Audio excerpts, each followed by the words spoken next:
Revenge with Karen. I knew something unholy was about to erupt the second his whiskey glass shattered at my feet. We were at the firm's annual gala, the kind of overpriced ego circus, where the shrimp is dry, the champagne is flat, and the men confuse cufflinks for character. I wore a navy sheath dress from Marshall's, same one as last year, because unlike some people, I didn't need sequins or self-delusion to feel like I belonged. I'd spent 7 years turning our firm's red-headed stepchild of project into the company's most profitable division. Quietly, strategically, no drama, just wins. Then Brad, our CEO's son, heir to the kingdom of mediocrity, stumbled up to the mic. Collar popped, cheeks flushed, and a half glass of Glenlivet in hand like he was accepting a Nobel Peace Prize for inventing the stapler. He started rambling about innovative pivots and market superiority, code for whatever buzzword he'd just inhaled off LinkedIn that week. Then he said we doubled client conversions under his guidance. Guidance. I nearly choked on my dry mini crab cake, so I smiled, leaned toward the mic, and gently corrected the number. Actually, the bump came from last quarter's multi-channel rollout, but I'm glad you brought it up. The room chuckled, politely. Not mockery, just relief someone had added an ounce of clarity to his boozy TED wannabe. Brad's smile died on the spot. And look, I get it. No man likes being fact-checked by the woman he forgot ran the damn show. But I figured that would be the end of it. It wasn't. An hour later, I'm standing near the bar, sipping flat Prosecco and trying not to fall asleep while some partner drones about golf. Brad barrels into me from behind like a frat ghost, sloshes half his drink straight onto my shoes. And then he stares at the puddle, looks me dead in the eye, and says, "Drink it from the floor, Janet." I swear to God, the room hiccuped, someone snorted, a low chuckle rippled, then silence. I looked down at my soaked heel, then up at his smug little face. My heart pounded so loud I couldn't hear the music anymore. I just smiled. That same tight-lipped, dyed smile I use when I'm 3 seconds from vaporizing someone's career. I didn't drink a damn thing. I just walked away. Now, before I go any further, if you're hearing this and thinking, "Damn, Janet, this is juicy, do me a favor. Hit that subscribe button and drop a like." Seriously, it costs you nothing, but it keeps stories like this coming and lets the team know you're in for the full ride. Most folks never hit that little red button, but it makes a world of difference. All right, back to the disaster in progress. By the next morning, my humiliation had already congealed into gossip. I was getting side eyes in the hallway like I'd done something wrong. And I should have known, of course I should have known, that Brad wasn't finished playing executive. Monday, 8:52 a.m. I walked into work, badge still working, coffee in hand. First email in my inbox, HR appointment, 9 o'clock a.m. No subject, no reason, just that hollow dread that slides up your throat when corporate decides to go full Game of Thrones. I walked in, sat down, and the HR rep didn't even make eye contact. Due to behavioral concerns and misalignment with executive leadership, today will be your final day. I blinked. I'm sorry, what behavior? Brad was in the corner, pretending to look at a chart on the wall like he hadn't orchestrated the whole thing. HR rep cleared her throat like she was choking on her own bullshit. This decision is final. Please return all company property by end of day. No exit interview, no explanation, just a generic printout with a signature line. I stood, walked out, and smiled at Brad as I passed him. "You're gonna wish you spilled that drink on yourself," I said. He didn't respond, just smirked, like he'd already won. But what Brad didn't know, what none of those smug, silk-tied seat fillers knew, is that I never leave a room empty-handed. Before I packed up my desk, I opened my personal email, attached one very specific document from my work drive, and sent it to myself. A little clause I'd authored during our last funding round. Just a boring legal line buried in the acquisition term sheet, filed under key person continuity. My name was on it. The kind of clause that means, if Janet Halsey's removed, entire $180 million deal could implode like a dying star. I didn't raise my voice. I didn't cause a scene. I just walked out with my dignity in one hand and the company's future in the other. Funny thing about mops and messes, Brad, sometimes the woman you tell to drink from the floor is the only one keeping the roof from caving in. The walls in HR were the color of spoiled oatmeal, bland, mushy, designed to make you forget you ever had ambition. I sat in the stiff faux-leather chair, hands folded neatly in my lap, and listened to the wet paper voice of Caroline from HR read a script she probably hadn't even bothered to skim before printing. Effective immediately, due to a pattern of insubordination and incompatibility with executive leadership, your employment with Hanover Strategic is terminated. Pattern? Insubordination. The hell was this? Had libs for corporate cowardice. I glanced to my right. Brad was there, leaning in the doorway with that same smug smirk he probably practiced in the mirror every morning. The HR woman, Caroline, I think, kept her eyes on the paper like it might catch fire if she made eye contact with me. And the CEO, nowhere, not a single text, no handshake, no apology. He'd let his son do the dirty work. Again. So, no severance meeting, no exit interview, I asked, calm as a corpse. Caroline coughed. No, you'll be paid out through the end of the pay period, and any personal effects must be removed today. Brad actually whistled. Low and tuneless, like this was some weird party trick he was proud of. I stood up, nodded once, and said nothing. Because what's the point of screaming in a room full of people who have already convinced themselves you're disposable? I walked back to my office in silence. No one made eye contact. No one asked questions. Gossip moves faster than facts in places like this, and by now I was already the villain in someone else's Slack thread. My name was being muttered next to phrases like bad fit and couldn't evolve. They probably added a dinosaur emoji next to it. When I opened my laptop, I didn't waste a second. Straight to the shared legal folder.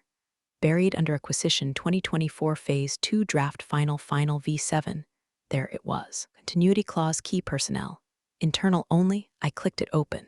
Scanned for the line, I remembered writing myself back in Q4 when the investors were still nervous about post-acquisition talent gaps. Any change in designated key personnel, including removal, resignation, or reassignment of JL. Halsey, Chief Strategy Officer, shall require written approval by both the acquiring entity and primary investor, or deal guarantees become null and void. It wasn't a vanity clause, it was leverage. I'd insisted on it after two other firms torpedoed integrations by axing their strategic leads too early. I'd argued it protected the investment. Turns out it protected me. I attached the file to a blank email subject line, FYI, and sent it to my personal address. Then deleted the sent item, emptied the trash, and shut the lid, just like that. No grand speech, no tearful farewell. Just quiet, surgical survival. Packing my desk felt like reverse archaeology. I unearthed 7 years of my life in layers, coffee-stained notepads filled with rollout calendars, a drawer full of USPs I never labeled, and a broken mug that said world's okayest strategist from a long-forgotten team offsite. I threw none of it away. Every scrap felt sacred now. I didn't cry. I didn't blink. But somewhere in my chest, something detached. Like a joint popping out of place. There was a hollow space where loyalty used to be. I walked out holding my laptop, a potted plant, and a tote bag with a half-eaten Kind bar and the last printed copy of our Series D investor update, because I'd annotated the margins and I'm petty like that. As I passed the executive wing, Brad looked up from his phone long enough to toss me a wink. Don't worry, Janet, we'll keep the lights on without ya. I stopped, turned slightly. Make sure to change the bulbs. Wouldn't want you mistaking panic for innovation. He laughed like he thought I was kidding. I wasn't. Outside, the fall wind cut sharp against my arms. I sat in my car for 5 minutes without turning the key, just breathing, letting the numbness bloom into something colder, sharper. Then my phone buzzed, an alert from my personal email. Your file has been received. Just 3 words, but they hit like a gun cocking. I wasn't powerless, not anymore, because buried under the fake smiles, overpriced gala centerpieces, and Brad's whiskey-soaked tantrum was a signature, my signature that said, in very clear legal language, this house of cards didn't stand without me. And now, I had nothing left to lose. 2 days after I got canned, I was already a ghost. Not the spooky, chain-rattling kind. The corporate kind. The kind where your name gets wiped off Slack, your inbox bounces. Nobody can admit they ever sat next to you in meetings. 1 minute you're the architect of the company's highest-performing unit. The next you're a bad vibe wrapped in silence. But gossip doesn't get fired. It bloomed like black mold in a leaky basement. I started getting texts from old coworkers, the kind that feel like they're typing with oven mitts on. Hey, just heard, that can't be real. Did something happen at the gala? Brad says you quit. You had a meltdown? Brad. Of course it was Brad. Telling people I was out of sync with the new direction, that the old guard had to go, that I was burnt out. He actually said that. Me, burnt out. From carrying his dead weight up the hill for 7 years. One of the project analysts called and sounded like she was whispering from inside a closet. "I thought you were on vacation, Janet." They said you weren't aligned with the leadership's values anymore." "What values?" asked. "Excel illiteracy and spill-proof whiskey tumblers." She didn't laugh, just got real quiet and said, "I'm sorry, we're all scared." That hit me harder than I expected. I wasn't scared, not anymore, but I was unsure. There's a difference. Uncertainty rots slower. I didn't know if I was being paranoid. I didn't know if the clause still held weight. Legalese shifts like sand under pressure. Was it ironclad or ceremonial? Did the investor even remember it existed? That's when I got a text from Marcos. He was a compliance officer. Quiet, spreadsheet-obsessed, wore ties that looked like magic eye puzzles. We'd worked together during the audit hell that was 2022. He always respected the rules, which made what he said next a goddamn red flag parade. "Just FYI, I got asked to redact all continuity language from the investor term archives." Flagged it and said no. "Not sure who ordered it. Be careful." That was the final shove. I made an appointment with my lawyer, Tom, middle-aged, perpetually underslept, looked like a golden retriever in a suit that had lost its will to live. But he knew how to read contracts like they were crime scenes. When I slid the printed clause across his desk, he didn't even blink. "Oh yeah," he said, tracing it with his finger. "You authored this?" I nodded. He grunted. "Smart move." And they signed it, all parties, leaned back in his squeaky chair. "Then you're a grenade," and they just pulled the pin. I raised an eyebrow. "If they fire a key person listed in an active deal's continuity clause," he said, "the deal either halts until that person is reinstated or the clause is renegotiated." "But here's the kicker, you inserted this. You define the risk. That means they can't lawyer their way around intent. You are the clause." I sat back. The weight of it didn't hit all at once. It came in stages, like waking up after surgery. "So what's my move?" I asked. Tom shrugged. "Depends. You want back in? You want leverage? Or you just want revenge?" I didn't answer right away. Part of me wanted to walk away. Let them rot. Let Brad stumble into some buzzword dumpster fire while the investor pulled out and the whole operation folded like a Dollar Tree lawn chair. I could find something new. Start over. Rewrite the story somewhere else. But another part that got me through 80-hour weeks and 3 product overhauls, and that whole 6-month stretch where we didn't know if payroll would clear, that part wanted something else. Not a seat at the table. I wanted the table itself, bolted down, with my nameplate carved into the grain. I left Tom's office with a thumb drive, a game plan, and an old ache in my spine I hadn't felt since the Series B days. The ache of holding too much power and pretending it's light. At night, I sat in bed rereading the clause. I knew every word. I'd written it half asleep 2 years ago during a Red Bull-fueled document sprint while the CEO was off golfing, and Brad was still deciding between visionary and disruptor for his LinkedIn headline. I stared at my name. Right there on page 42. JL, Halsey Chief Strategy Officer Continuity Required. They thought they could erase me. I was the ink. But even then, I wasn't sure. My thumb hovered over the forward button on the email draft to the lead investor.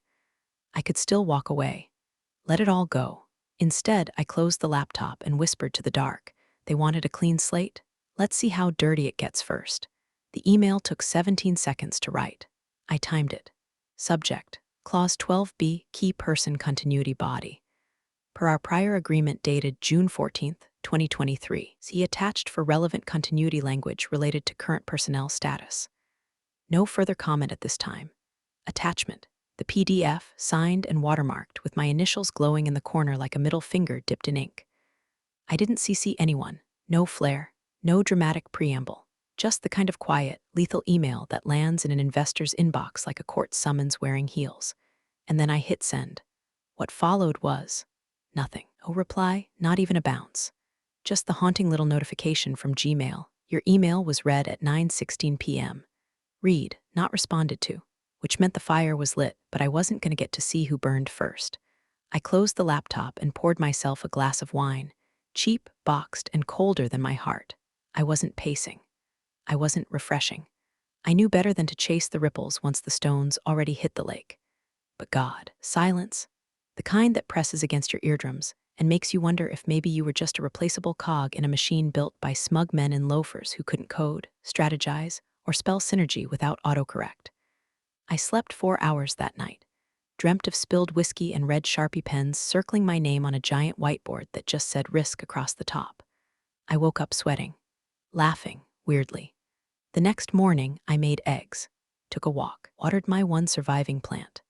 I didn't check my email. I didn't need to, because around 9:42 a.m., the universe delivered its first little reward, a screenshot, texted by a friend still trapped behind enemy lines.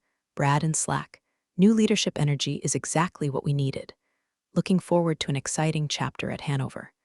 We move forward, not back. Flexed fire, #fresh start, #fresh start. Man actually used hashtags in a company-wide message. Like firing me was a rebrand. I stared at it for a while, not angry, just fascinated, like watching a raccoon try to hotwire a car. There was something almost poetic about it.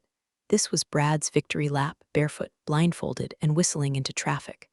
I put my phone down, opened my laptop. Still no reply from the investor. But just before noon, it came. The thunderclap, 11:47 a.m. sharp. An all-staff email, high priority. No subject line fluff. Just 5 words in bold, emergency leadership meeting. Mandatory, boardroom now, no agenda, no reasoning. Just urgency capitalized. I imagined the office shifting like a beehive smacked with a broom. Phones buzzing. Middle managers sweating through their thrifted blazers. Brad's smirk dissolving like cotton candy in a puddle.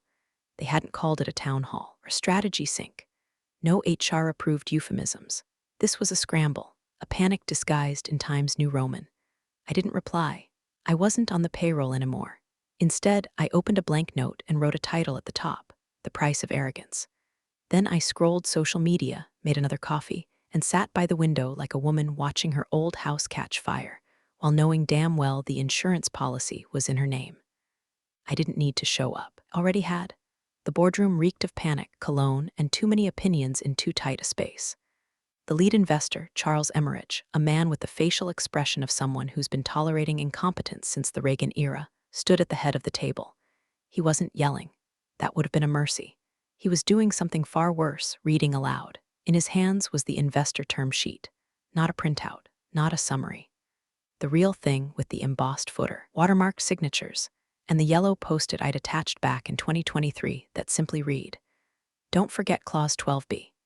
He lifted the paper like it weighed 100 pounds and spoke with a flat, deliberate tone that made people lean in whether they wanted to or not. Clause 12B, he said, lists a key person whose removal, resignation, or reassignment immediately voids all deal guarantees, including contingent equity dispersals and transitional leadership protections." He paused, not for dramatic effect, but because he was tired of being surrounded by adults who couldn't read contracts they signed. CEO Lambert, gray hair, thinning resolve, cleared his throat and gave a weak smile that didn't reach his eyes. "Charles, I think we can agree that clause was more of a precaution than a—" Charles didn't look up from the paper. "Who is Janet L. Halsey?" Room tightened like a noose. HR Director Marissa blinked like someone had just spoken in a dead language. She flipped frantically through her notes, probably hoping the answer would leap off the page and wrestle her dignity back into place. The coup, Eric, slick, wide tie, useless, attempted a pivot worthy of Olympic gold. Janet, formerly CSO, yes. But the structure shifted post-gala, and we believed continuity wasn't. Charles finally looked up. "Believed?" Eric faltered. "You don't get to believe in this room," Charles said. "You get to prove. Now tell me who greenlit her termination, and why her name was never flagged during the deal due diligence." Brad, seated near the end like a third-string quarterback in a stadium of fire, didn't speak. His neck was flushed crimson, his hands buried under the table. Sweat had turned his carefully gelled hair into a sad, drooping question mark. Lambert tried to recover. Was let go due to a behavioral concern. Charles raised an eyebrow. Did the concern involve competence? No, Lambert admitted. Did it involve breach of contract? No. Did you consult legal before terminating a named key person? Silence. Charles dropped the term sheet onto the table with a slap that echoed. "You signed this. All of you." Janet L. Halsey was listed by name as a structural pillar for continuity. Her signature and yours are on that clause, and you fired her because your son didn't like being corrected in public. Now all eyes snapped to Brad. He looked like he might vomit into his cold brew. Charles stepped away from the table and paced, slowly, like a judge about to pronounce sentence. "I've got the buyer's legal team asking me what the hell we're anchoring this acquisition to if the strategist who built the backbone of the division is now gone. Got 3 clauses this morning that no longer apply unless she's reinstated, rehired, or signs a waiver of continuity risk. Lambert sputtered. Surely we can explain. No, Charles cut him off. You don't explain away a clause. You don't PR spin avoided guarantee. You fix it. And right now, the only person who can fix it doesn't work here anymore. Brad finally spoke. I can call her. Everyone stared. Charles just shook his head. No, won't, because I already did. In her apartment, Janet sat on the couch with her phone on Do Not Disturb, calmly eating trail mix. She'd seen the call come in. She didn't answer, because vengeance didn't need to scream. It just had to be written down in black ink, on page 42, of a document they never thought she'd read again. In that boardroom, surrounded by glass walls and collapsing egos, her name rang louder than any promotion, louder than any speech, louder than any LinkedIn update about new leadership energy. Janet L. Halsey was the problem now, and the solution. The buyer's legal counsel joined the call with the kind of voice that makes roomfuls of executives develop sudden urinary urgency. Crisp, female, East Coast, probably Yale. No small talk, no pleasantries, just war in flats. We've reviewed Clause 12B and its corresponding signatures. It is legally binding. There's no ambiguity here. Silence. She let it hang like a noose, waiting for someone to flinch. Then she added, per our deal structure, any unilateral removal of named key persons without buyer consent constitutes a breach of continuity terms. That breach nullifies transitional guarantees, accelerates clawbacks, and opens the door to renegotiation or withdrawal. Translation: you've stepped on a live mine and it's chirping. Lambert, the CEO, coughed like he was trying to dislodge a shame nugget from his trachea. I believe there's been a miscommunication. Janet's removal was not a reflection of her value. It was an internal personnel matter, handled under extenuating circumstances. Charles, the investor, didn't even bother hiding his disgust. She was fired for not drinking whiskey off a carpet, correct? Lambert had the gall to look shocked. That was taken out of context. Brad finally tried to get ahead of the death spiral. I mean, look, I can reach out to her, he said, scratching the back of his neck like the pressure was making his brain itch. Patch things up. Explain what really happened. Charles turned so slowly it felt biblical, like a mountain about to speak. She already has counsel, he said, flat, unbothered, final. Brad's eyes widened. She what? Had counsel before the file ever hit my inbox, Charles said, which tells me she knew exactly how this would play out. Unlike you, the buyer's counsel picked it up again.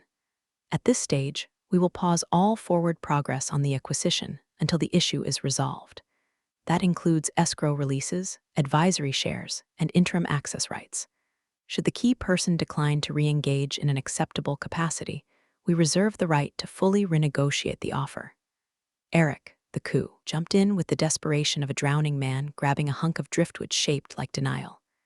Surely this can be fixed with a reinstatement, a written amendment. The counsel replied, only with her cooperation. Voluntary, documented, with full acknowledgement of her role in the clause and reinstatement of continuity terms. Lambert leaned forward, voice brittle. She might not want to come back. Charles chuckled. It was the sound of someone who has played this game far longer than any of them. She doesn't need to come back, he said. She just needs to sign. But if I were her, I'd make you crawl through glass first. Meanwhile, in a quiet kitchen lit by soft afternoon sun, I sat with my laptop closed, watching the blinking voicemail icon on my phone. There were 5. All from unknown numbers, 1 from Brad, 2 from Lambert. 1, amusingly, from Marissa in HR, trying to sound chipper as if we were still on Slack. The 5th was from a number I did recognize. Charles. I didn't listen to any of them. I didn't need to. Their silence for years had taught me how to weaponize mine. Instead, I stirred honey into my tea and texted my lawyer 3 words, wait for offer. Because here's the thing they never understood about me. I wasn't after their chairs. I'd already built the damn table. I'd been through all their budget cuts, strategic pivots, their silent layoffs. I'd watched them pat each other on the back for solving problems I'd already prevented. I'd seen them make decisions from cocktail napkins and then act surprised when fires broke out. They thought I was background noise. But now, every move they made had to pass through me. My silence wasn't absence. It was leverage, a mirror.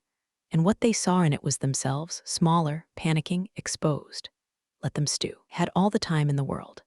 Back in the boardroom, the desperation was starting to curdle. CEO Lambert had switched from denial to bargaining. His tie was loose, his posture collapsing inward like a folding chair.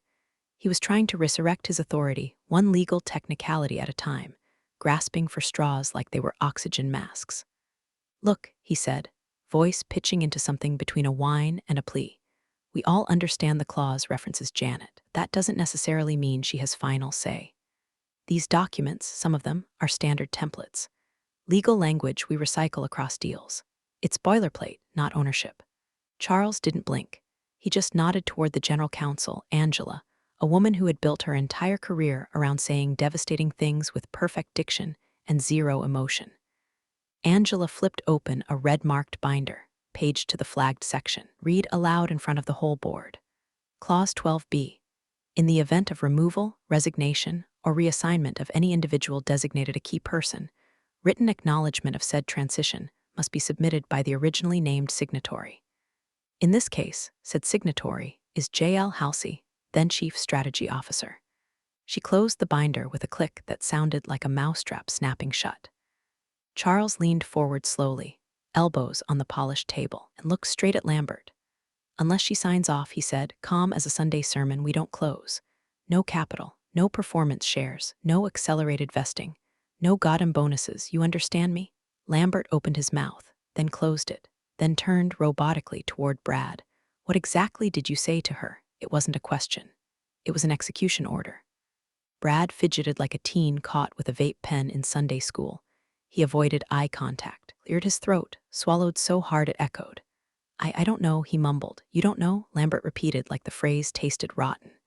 "I was just joking," Brad muttered. "It was a stupid night. I didn't think you told her to drink spilled whiskey off the floor in front of the executive team," Angela cut in, voice flat. "Then had her fired the next morning." Brad shifted again. "It was just, I didn't make them fire her." Angela raised one brow. "No, made it politically impossible not to." Lambert looked at him like he was realizing for the first time that his own flesh and blood might be a liability dressed in Banana Republic.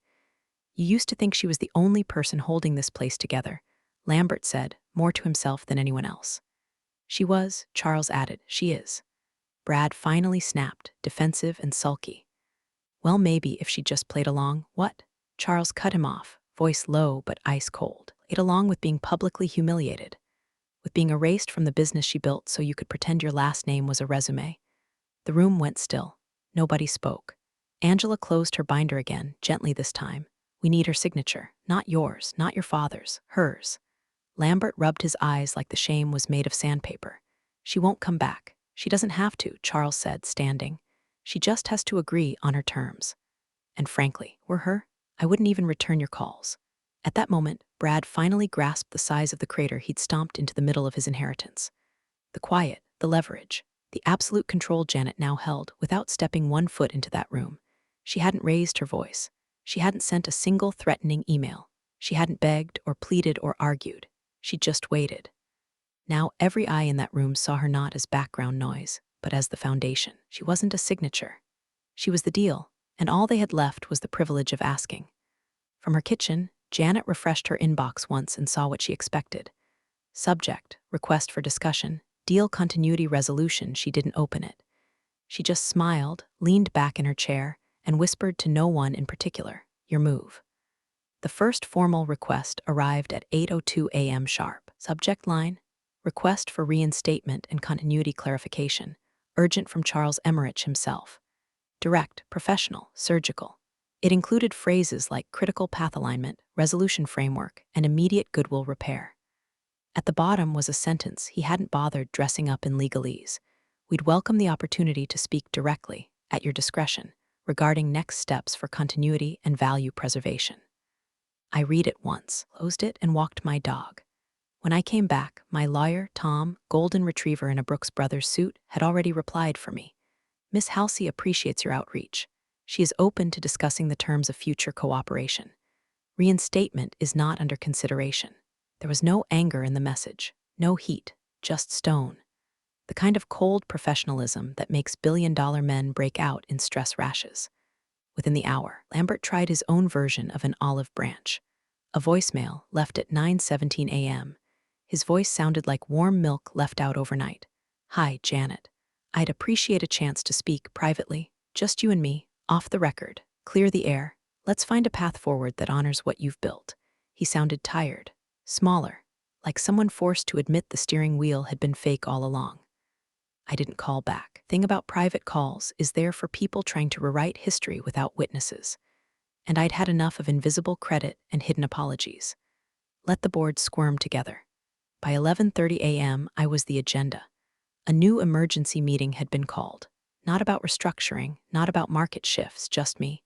My name was being whispered again, not like gossip this time, like gospel. Inside that boardroom, Charles stood at the head of the table and cut through their desperation with a scalpel. She's not coming back for her title. She doesn't need it. The power dynamic has shifted.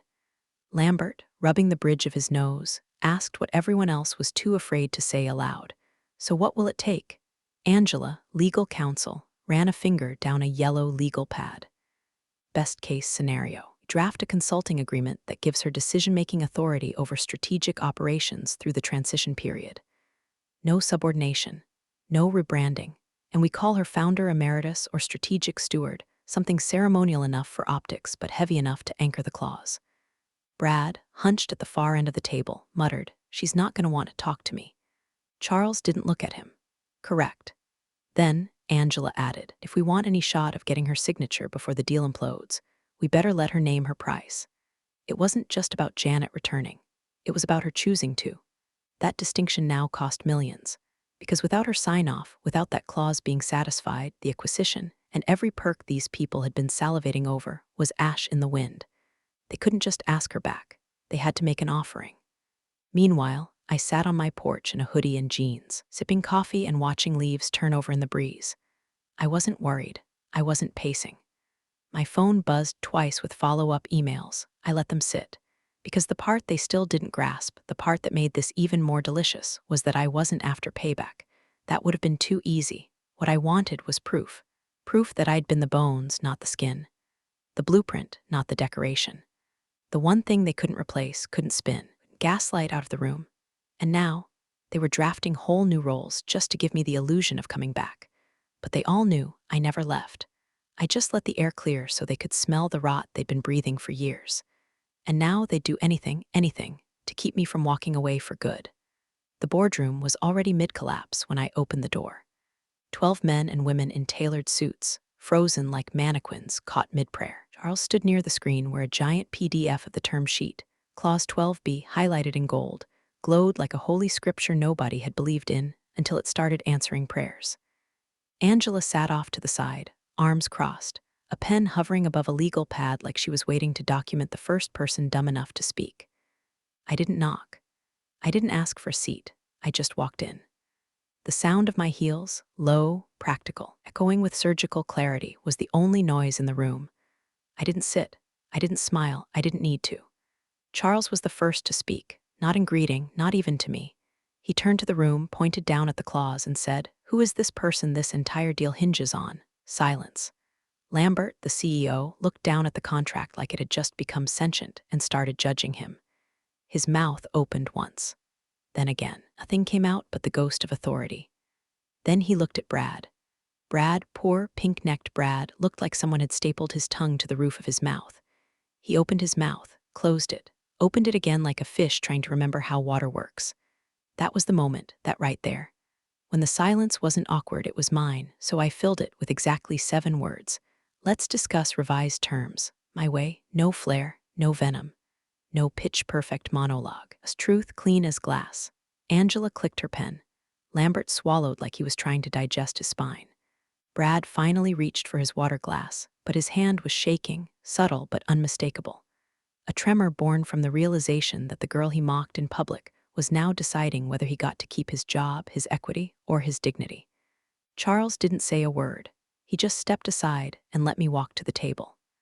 I placed a single folder down, thicker than it needed to be, dramatic enough to feel like justice. Inside was my updated agreement, marked up with everything they never offered me when I was too polite to demand it. A strategic oversight role through the merger. Decision-making power over all personnel tied to the division I built. A bonus tied not to goodwill but results, numbers I knew I'd hit. No title, no politics, just teeth. And at the bottom, single condition in bold, no direct communication with B. Lambert unless initiated by me, permanent. I didn't wait for approval. I didn't blink. I just pushed the folder toward the middle of the table and said, "It's not about coming back. It's about moving forward without repeating history." Lambert nodded, eyes glassy. Charles picked up the contract, read the first page, and grinned like a man who'd just watched a guillotine fall in high definition. Angela turned to Brad, voice flat. "You'll want to speak with HR after this." He flinched. I turned, walked out. Same steady pace. Same echoing heels. And as the door swung shut behind me, I caught one last glimpse. Brad staring down at the clause that bore my name like it was a curse written in blood. He reached for his glass again, still shaking. You're the real stars of the corporate jungle. Thanks for watching. Hit subscribe, or I'll flick the switch on your old cubicle memories.